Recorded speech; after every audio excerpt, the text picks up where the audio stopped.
Roethlisberger said all the right things. I'm here for my teammates. This is a great thing, great team we've got going on. I didn't come back for me. I've accomplished everything that I want to accomplish. But I think that's I think it's a little disingenuous.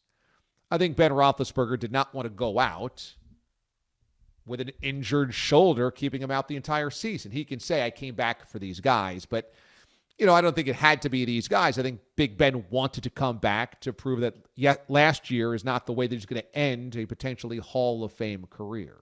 So I think there's plenty of this that he came back for himself too, which I don't blame him for. I thought last night was a good step forward. It was good. It wasn't great. There were times where Big Ben did not look great, but I don't think you'd expect that.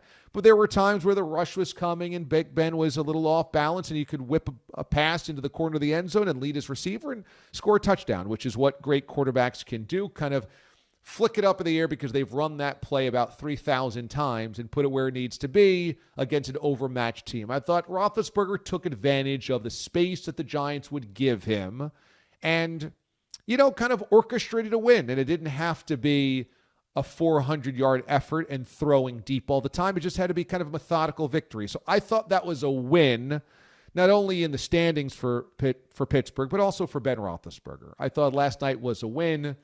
He didn't have to do everything. He didn't. But he didn't want to come out and look awful. He didn't. He was efficient when he needed to be inside the red zone. They scored those touchdowns. That's a good thing.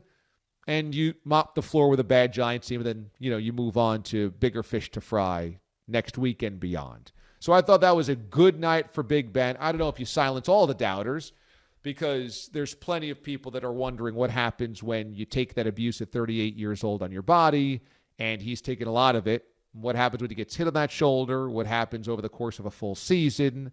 But for the time being, I thought last night was a win for Big Ben and the Steelers.